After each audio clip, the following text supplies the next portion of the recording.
February 28, 1913. That's the date you need to hold in your mind. Not a decade, not an era, a single day. On that day, a report landed on desks in Washington, D.C. that put a number on America's greatest fear.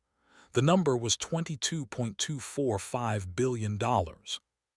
This was the final report of the Pujo Committee, Congress's official investigation into the money trust.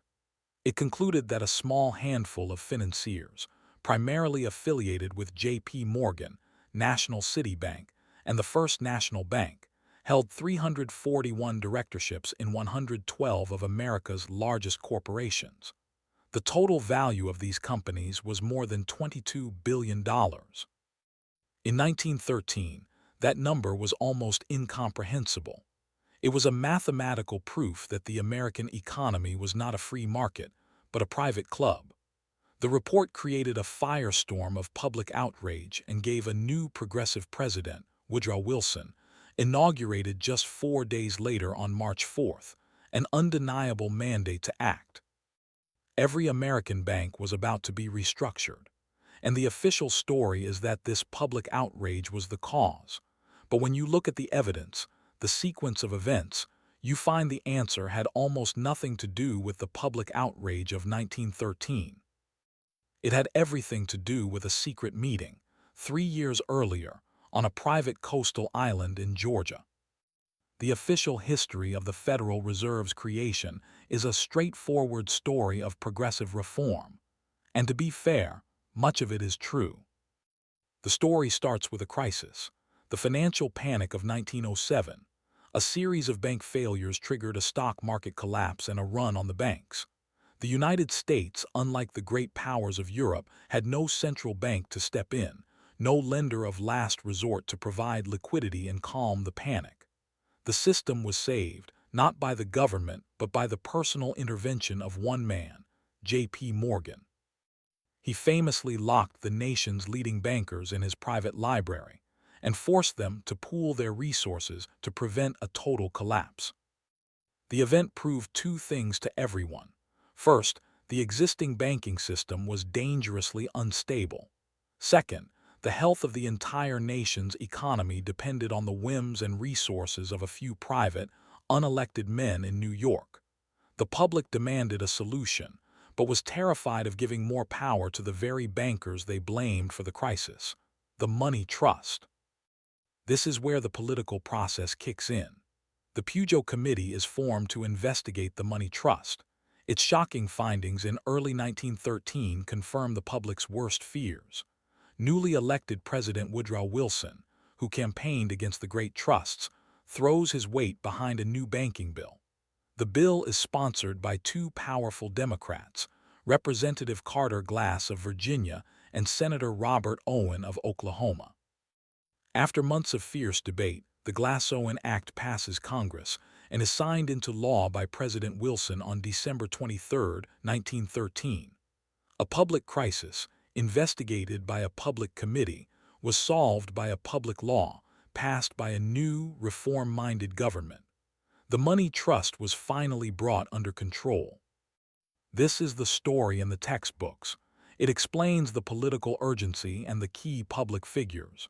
It is coherent, compelling, and makes a certain kind of sense. Here is where the official record does something that you see again and again when you study these events. It narrows. It focuses obsessively on the events of 1913, but it becomes very quiet about the events of 1910.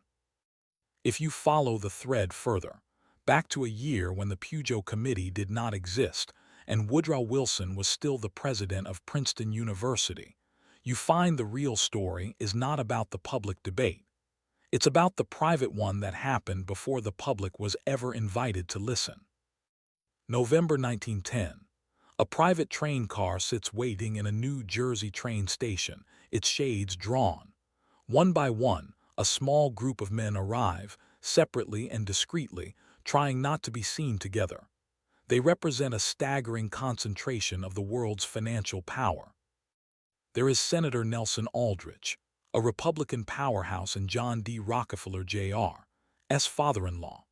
A. Pyatt Andrew, the Assistant Secretary of the Treasury; Henry Davison, a senior partner at J.P. Morgan and Co. Frank Vanderlip, the president of National City Bank, one of the largest banks in the country; and Paul Warburg, a partner at Kuhn, Loeb and Co., a German-born banking expert with intimate knowledge of European central banking.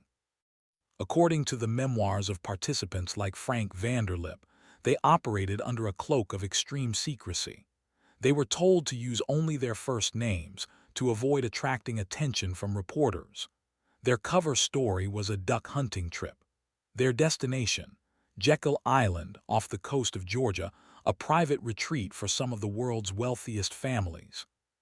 For 10 days, in complete isolation, these men debated and designed the future of American finance. Their goal was to create a central banking plan that would solve the problems of the 1907 panic, but do so in a way that preserved the power of the major New York banks.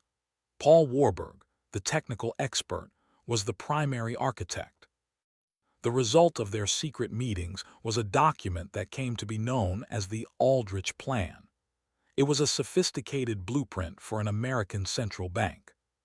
But the plan had a fatal flaw.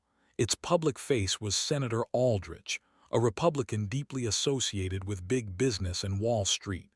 In the progressive, anti-banker political climate of the time, the Aldrich Plan was politically toxic. It was attacked as a Wall Street power grab, and by 1912 it was soundly defeated. The plan was dead. But the blueprint, the technical architecture of the system, was not. It was simply waiting in the wings for a new name and a new political sponsor. This is the moment the argument changes category. What you find is not 3 separate stories: a banker's secret plan, a public outrage, and a political bill. You find one single, coordinated strategy where each part enables the next. Think of the sequence.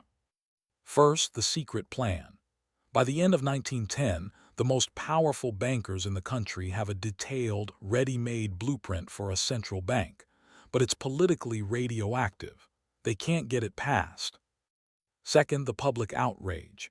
In 1912, Congressman Arsene Pujo launches his investigation.